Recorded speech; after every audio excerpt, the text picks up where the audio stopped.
శ్రీమాత్రే నమః. మీ సత్యానందిరాజు. ఇవాళ ఒక అద్భుతమైన టాపిక్. మనం సనాతన ధర్మం అని చెప్పి చాలా మాట్లాడుతూ ఉంటాం. కానీ ఆ సనాతన ధర్మంలో ఉన్నటువంటి అద్భుతమైన ఋషులు, మహర్షుల గురించి మనం చెప్పుకోవడం మానేశాం. అలాంటి అద్భుతమైన వ్యక్తుల గురించి, సంఘటనల గురించి మన నెక్స్ట్ జనరేషన్స్‌కి కూడా తెలియాలి. అటువంటి అద్భుతమైన ఆధునిక ఋషి, అలాగే వేదాలను దర్శించినటువంటి బ్రహ్మర్షి దైవరథ గురించి వాళ్ళు మాట్లాడుకుందాం. చాలామందికి ఈయన గురించి పెద్దగా తెలియదు. ఇప్పుడు మీరు చూస్తున్నారు కదా, రమణ మహర్షి పక్కన ఒక వ్యక్తి చాలా సాధారణంగా కనిపిస్తూ ఉన్నారు. ఎటువంటి పైన ఆచ్ఛాదన లేకుండా, చొక్కా లేకుండా. కానీ ఆయన మామూలు వ్యక్తి కాదు. ఆధునిక యుగంలో వేదాలను దర్శించినటువంటి మహారుషి. ఆయన గురించి ఇవాళ మనం తెలుసుకోబోతున్నాం. ఈ వీడియోలోకి వెళ్లే ముందు నాది చిన్న రిక్వెస్ట్. మన ఛానల్కి సంబంధించిన వీడియోలు చాలా వేలల్లో షేర్స్ అవుతున్నాయి. కానీ దానికి తగినటువంటి లైక్స్ కానీ, కామెంట్స్ కానీ రాని కారణంగా వీడియోస్ ఎక్కువ సర్క్యులేట్ కావట్లేదు. నా రిక్వెస్ట్ ఏమిటంటే, మీకు వీడియో ఏమాత్రం దీంట్లో కంటెంట్ బాగుంది, ఈ విషయం 10 మందికి తెలియాలి అని మీరు అనుకుంటే మాత్రం తప్పకుండా కామెంట్ పెట్టి లైక్ చేయండి. ఒకవేళ మీకు ఆ వీడియో నచ్చకపోతే కూడా ఎందుకు నచ్చలేదో కూడా కామెంట్ పెట్టండి. దాని మీద నేను వర్క్ చేసుకుని మళ్ళీ మంచి వీడియోలతో వస్తాను. ఎందుకంటే ఒక మంచి వీడియోని లైక్ చేయడం, దానికి ఒక కామెంట్ పెట్టడం కూడా ధర్మ ప్రచారంలో భాగమే. ఇది నా సిన్సియర్ రిక్వెస్ట్. మరి వీడియోలోకి వెళదామా? ఆశ్చర్యకరమైన విషయం ఏమిటంటే, వాళ్ళ బ్రహ్మర్షి దేవరథ యొక్క జయంతి జనవరి 4. ఎప్పటి నుంచో ఈయన గురించి ఎన్నో విశేషాలు మీతో పంచుకోవాలని అనుకుంటున్నా కూడా దైవ సంకల్పంగా అది ఇవాళే కుదిరింది. కానీ ఈ వీడియో మీరు చూసేటప్పటికి ఒకరోజు ఆలస్యంతో జనవరి 5న మీకు అందుబాటులో ఉండొచ్చు. ఈ బ్రహ్మర్షి దైవరథ అసలు పేరు గణేష్. వీళ్ళ తల్లిదండ్రుల పేర్లు విఘ్నేశ్వర్ భట్, నాగవేణి. ఈయన గోకర్ణంలో 1891 లేదా 1892 జనవరి 4వ తారీఖున జన్మించారు. చిన్నప్పటి నుంచి కూడా ఎన్నో ఆధ్యాత్మిక సాధనల పట్ల, యోగ విద్యల పట్ల ఈయనకి ఎంతో ఆసక్తి ఉండేది. ఒకళ్ళ ఇద్దరా ఈయన దర్శించిన మహాత్ములు రామదాస స్వామి, గోండావలీకర్ మహారాజ్, దత్త మహారాజ్, వాసుదేవానంద సరస్వతి స్వామి ఎంతో మంది దగ్గర ఎన్నో యోగ విద్యలు అభ్యసించారు. కానీ మన కథ ఎక్కడి నుంచి మొదలవుతుందంటే, కావ్యకంఠ గణపతి ముని తన భార్య విశాలాక్షితో వానప్రస్థంలో భాగంగా గోకర్ణంలోని ఉమామహేశ్వర క్షేత్రానికి వచ్చారు తపస్సు కోసం. అక్కడ దైవరథ మొట్టమొదటిసారి కావ్యకంఠ గణపతి మునిని కలిశారు. మన కథ అక్కడి నుంచి మొదలవుతుంది. తర్వాత ఎన్నో విద్యలు, శ్రీ విద్యోపాసన ఇలాంటివి ఎన్నో కూడా గణపతి ముని దైవరథకు నేర్పించారు. ఇక్కడ ఆశ్చర్యకరమైన విషయం ఏంటంటే, వీరిద్దరూ కలిసిన మొట్టమొదటి సందర్భం ఇది. ఈ ఉమామహేశ్వర క్షేత్రంలో అదొక చిన్న కొండ మీద, కిందంతా సముద్ర పలలతో చాలా ప్రశాంతంగా ఉంటుంది. తపస్సుకు ఎంతో అనువైన ప్రాంతం. అంతకుముందు వీరికి ఒకరికొకరు ఎప్పుడు పరిచయం లేదు. కానీ మొట్టమొదటిసారి దైవరథ గణపతి ముని యొక్క దర్శనం కోసం ఈ క్షేత్రానికి వచ్చిన మొదటి చూపులోనే గణపతి ముని ఏం పలికారంటే, నాయనా నువ్వు ఇక్కడ ఉన్నావా అని చెప్పి నుదుటి మీద ముద్దు పెట్టుకున్నారు. మనకెంత ఆశ్చర్యంగా ఉంటుంది కదా. తర్వాత ఎన్నో గురు శుశ్రూషలు చేసేవారు దేవరథ కావ్యకంఠ గణపతి మునికి. తర్వాత ఆయన రమణ మహర్షిని చూద్దామని చెప్పి గణపతి మునితో కలిసి అరుణాచలం వచ్చారు. నేరుగా స్కందాశ్రమానికి వెళ్ళారు. అక్కడ రమణులు సహజ సమాధి స్థితిలో ఉన్నారు. తర్వాత దైవరథ ఎన్నో ప్రశ్నలు అడిగారు రమణుల వారిని. ఆత్మ యొక్క సందేహాలు కానీ, అలాగే ఆత్మజ్ఞానం మీద ఎన్నో సందేహాలు కానీ ఎన్నో అడిగారు. అవన్నీ కూడా రమణగీత 3వ అధ్యాయంలో గణపతి ముని అవన్నీ డాక్యుమెంట్ చేశారు. అంటే దేవరథ ఏం అడిగారు, రమణుల వారు ఏం చెప్పారు, ఇవన్నీ కూడా. తర్వాత అసలు కథ మొదలవుతుంది. నేను మొదటి ఈ సంఘటన విన్నప్పుడు నేను అలా ఆశ్చర్యపోయాను. చాలా రోజులు ట్రాన్స్‌లో ఉండిపోయాను. అంటే మనం ఎప్పుడూ కృతయుగం, ద్వాపర యుగం, ఈ త్రేతాయుగంలో ఋషులు, మహర్షులు వేదాలను దర్శించేవారు వాళ్ళ యోగ సమాధి స్థితిలో అని మనం చదువుకున్నాం, విన్నాం. కానీ ఈ 19th సెంచరీలో కూడా ఇది సాధ్యమా? మంత్రాలను దర్శించవచ్చా? అనే విషయం నాకు డైజెస్ట్ అవ్వడానికి చాలా రోజులు పట్టింది. ఇంత అద్భుతమైన సంఘటన జరిగిందా? మరెందుకు అంత వెలుగులోకి రాలేదు? అందుకే వీడియో చేయాలనే సంకల్పన బలంగా కలిగింది. సరే, రమణుల వారి దర్శనం అయిపోయిన తర్వాత దైవరత గణపతి మునితో కలిసి అరుణాచలానికి ఒక 60 కిలోమీటర్ల దూరంలో ఉన్నటువంటి పడైవేట లేదా పడైవీడు రేణుమాంబ ఆలయానికి వచ్చారు తపస్సు కోసం. ఇది జరిగింది 1917 సంవత్సరం. ఎప్పుడెప్పుడో కొన్ని వందల సంవత్సరాల క్రితం కాదు, ఒక 107 సంవత్సరాల క్రితం అంతే. సరే, అది కార్తీక మాసం. ఆయన సాధనలో మునిగిపోయి ఉన్నారు దేవరత, గురు శుశ్రూషలు చేసుకుంటూ. సరే, ఒక రోజున ఆయన సమాధి స్థితిలో ఉన్నారు ఈ దైవరత. ఉంటూ ఉంటే ఆయన నోటి నుంచి కొన్ని మంత్రాలు ఏవో వస్తున్నాయి. మొదటి 1-2 రోజులు గణపతి ముని పట్టించుకోలేదు. ఏదో సాధనలో భాగంగా ఏదో మంత్ర శ్లోకాలు చదువుకుంటున్నాళ్లే, ఏదోలే అనుకుంటున్నారు. కానీ అసలు విషయం,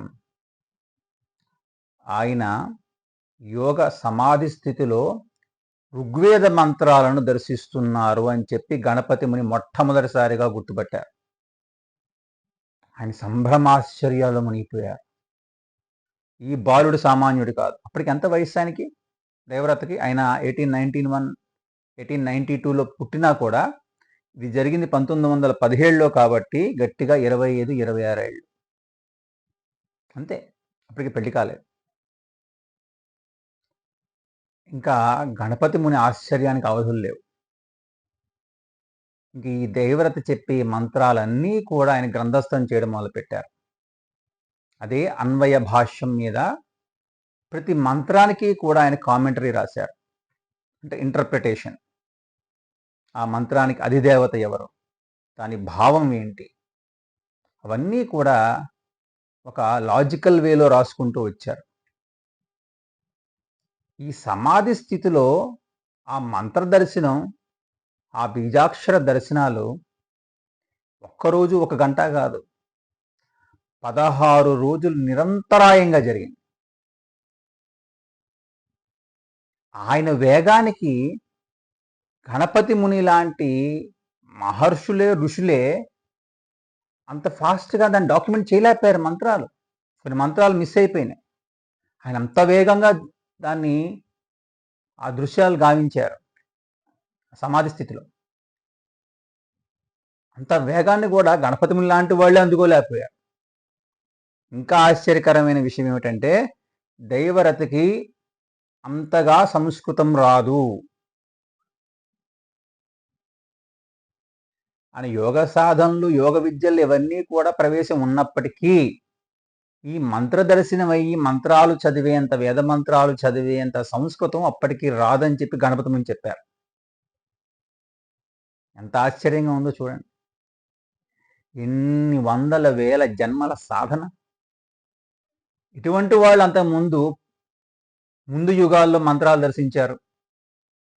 బ్రహ్మర్షి విశ్వామిత్ర, వశిష్ఠుడు, వామదేవుడు, మనువు, ఎంతోమంది ఋషులు, మహర్షులు, బ్రహ్మర్షులు, దేవర్షులు, రాజర్షులు ఏవో యుగాల్లో దర్శించారని మనం విన్నాం. కానీ కలియుగంలో ఒక 107 సంవత్సరాల క్రితం మన దక్షిణ భారతదేశంలో ఒక ఆధునిక ఋషి ఋగ్వేద మంత్రాల దర్శనాన్ని పొందారు యోగ సమాధి స్థితిలో. అంటే ఈ గడ్డపై పుట్టిన మనం, ఈ గాలి పీలుస్తున్న మనం, ఈ ధర్మంలో ఈ శరీరాన్ని పొందిన మనం ఎంత గర్వించాలో ఒక్కసారి ఆలోచించండి. ఒళ్ళు పులకరించిపోవాలి. రోమాలు నిక్కపొడుచుకోవాలి. చిన్న విషయం కాదండి. నాలాంటి వాళ్ళు ఒక దేవతా రూపాన్ని, ఒక దైవ రూపాన్ని కాసేపు ధ్యానంలో స్థిరంగా నిలబెట్టాలంటేనే ఎంతో ప్రయాసలు పడిపోతుంటాం. అలాంటిది ఒక వ్యక్తి ఋగ్వేద మంత్రాలను దర్శించేవి బయటికి వల్లివేస్తూ ఉన్నారంటే చిన్న విషయం. అది సంస్కృతం రాదుట అప్పటికి ఆయనకి, దేవరథకి. ఇది 16 రోజుల పాటు సాగింది. ఒక గంగా ప్రవాహం. మొదటి 2 రోజులు కొన్ని మంత్రాలు మిస్ అయిపోయినాయి. ఎందుకంటే గణపతి ముని అవి మంత్రదర్శనం అనుకోవాలా. తర్వాత ఆయన వేగానికి కొన్ని మంత్రాలు మిస్ అయిపోయినాయి, డాక్యుమెంట్ చేయడం కుదరలా. అవన్నీ కూడా ఆయన ఛందో దర్శనం అనే పేరుట ఆ మంత్రాలన్నీ కూడా ఆయన గ్రంథస్థం చేశారు. దానికి భాష్యం రాశారు తర్వాత. అదే అన్వయ భాష్యం, విశిష్టాన్వయ భాష్యం. అది రాయడానికి గణపతి మునికి 3 నెలలు పట్టింది. 16 రోజులు ఈయనకి మంత్రదర్శనం, దాని ఎనాలిసిస్, కామెంటరీ, ఇంటర్ప్రిటేషన్ ఇవన్నీ భాష్యం రాయడానికి గణపతి మునికి 3 నెలలు పట్టింది. అంతటి మేధావికి. గణపతి ముని చిన్నవారేం కాదు కదా. ఆయన మంత్రసిద్ధి ఒక రోజులో పొందేవారు గణపతి ముని. పొద్దున్న పూట మంత్రదీక్ష తీసుకుంటే సాయంకాలానికల్లా కూడా సిద్ధించేది ఆ మంత్రం. ఆ దేవతా దర్శనం అయిపోయేది. అటువంటి ఆయన తన శిష్యుడు వేదమంత్రాలను దర్శిస్తూ ఉంటే సమాధి స్థితిలో ఈయన గ్రంథస్థం చేశారు. ఆ గురు శిష్య సంబంధం చూడండి. అసలు ఎక్కడా కూడా నేను గురువుని, శిష్యుడు సాధించిన దాన్ని నేనెందుకు గ్రంథస్థం చేయాలని చెప్పి ఇక్కడ అహంభావానికి పోలా. అంతా డాక్యుమెంట్ చేశారు. ఇంకొకటి ఏంటంటే అద్భుతం, చాలామంది నేర్చుకోవాలి ఈ రోజుల్లో. ఆయన ఏం చెప్పారంటే కావ్యకంఠ గణపతి ముని, ఏదైతే ఈ 25 ఏళ్ల యువకుడు నా శిష్యుడు దైవరత సాధించాడో ఈ మంత్రదర్శనాన్ని, అది నేను సాధించలేకపోయాను. నా ఆత్మని ఆ స్థితికి తీసుకువెళ్ళలేకపోయాను అని చెప్పి ఆయన గ్రంథరూపంగా బహిరంగంగా ఒప్పుకున్నారు. అది మహాత్ముల యొక్క ప్రవర్తన, వాళ్ళ నైతిక ప్రవర్తన. నేర్చుకోవాలి ఈ రోజుల్లో గురువులు అని చెప్పుకునేవాడు. చాలామంది బ్రహ్మర్షిని పెట్టుకుంటున్నారు టైటిల్స్. నో, పెట్టుకోకూడదు. ఎలా పెట్టుకుంటారు? వేదాలను మీరు దర్శించారా? బీజాక్షరాలను దర్శిస్తే వాళ్ళు ఋషులు అవుతారు. అంతేగాని పేరుకు ముందు తోకలాగా పెట్టుకుంటే అయిపోరు అని ఈ దేవరతికి బ్రహ్మర్షి అని బిరుదునిచ్చింది ఎవరో కాదు, కావ్యకంఠ గణపతి ముని.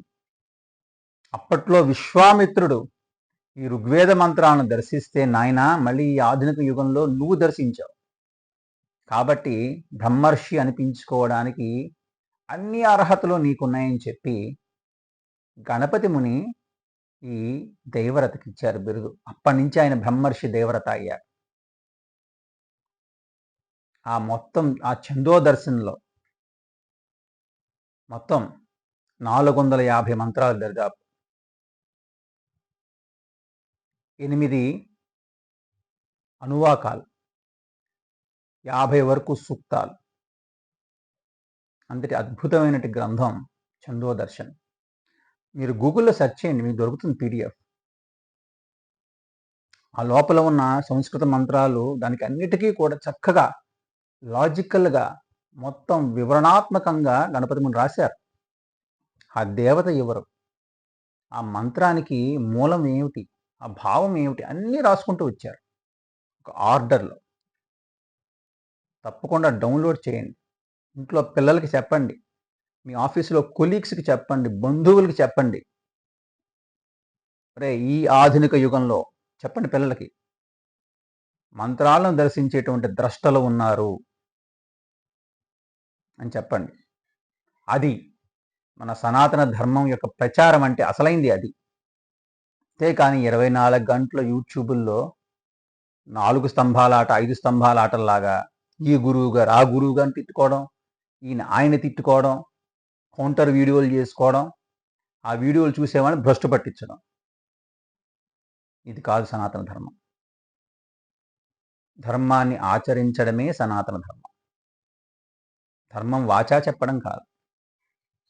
కాబట్టి మీరు ఎప్పుడే అరుణాచలం వెళ్ళినా కూడా అక్కడి నుంచి ఒక 1.5 అవర్ 60 కిలోమీటర్స్ దూరంలో ఈ ఆలయం ఉంది. పడేవీడు రేణుమాంబ ఆలయం తప్పకుండా దర్శించి తీరండి. మామూలు క్షేత్రం కాదు అది. ఈ ఆధునిక యుగంలో ఎక్కడా జరిగినటువంటి మంత్ర దర్శనం జరిగినటువంటి అద్భుతమైన ఆలయం అది. అక్కడ అమ్మవారు కూడా అద్భుతమైన శక్తి స్వరూపిణి అమ్మ. అక్కడ వెలిసారట అమ్మ. కాబట్టి అంత అద్భుతమైన ఆలయాన్ని మీరు అరుణాచలం వెళ్ళినప్పుడు 1.5 అవరే కదా జర్నీ. కాబట్టి తప్పకుండా వెళ్ళినప్పుడు ఆలయాన్ని దర్శించండి. ఈ విశేషాలన్నీ మీతో పంచుకోవాలని ఎప్పటి నుంచో ప్రయత్నిస్తున్నాను. వాటికి దైవ సంకల్పితంగా కుదిరింది. ఈ వీడియో కనుక మీకు నచ్చినట్టయితే ఇది మంచి విషయం, 10 మందికి తెలియాలి. ఈ ధర్మ ప్రచారానికి వీడియో అన్ని రకాల అర్హతలు ఉన్నాయని మీరు అనుకుంటే దయచేసి లైక్ చేయండి, ఒక మంచి కామెంట్ పెట్టండి. ఎందుకంటే కామెంట్ కూడా ఈ వీడియో ఎక్కువ మందికి రీచ్ అవ్వడానికి ఉపయోగపడుతుంది. అలాగే షేర్ చేసుకోండి. నచ్చకపోయినా కూడా కామెంట్ పెట్టండి. నాకు తెలియాలి కదా ఎక్కడ నాకు ఇంప్రూవ్మెంట్ కావాలని. తప్పకుండా దాని మీద కూడా వర్కౌట్ చేస్తాను. ఈ వీడియోని ఎంత ఓపికగా చూసినందుకు మీకు మనస్ఫూర్తిగా ధన్యవాదాలు తెలుపుకుంటూ మరిన్ని మంచి వీడియోలతో మళ్ళీ కలుద్దాం. శ్రీమాత్రే నమః.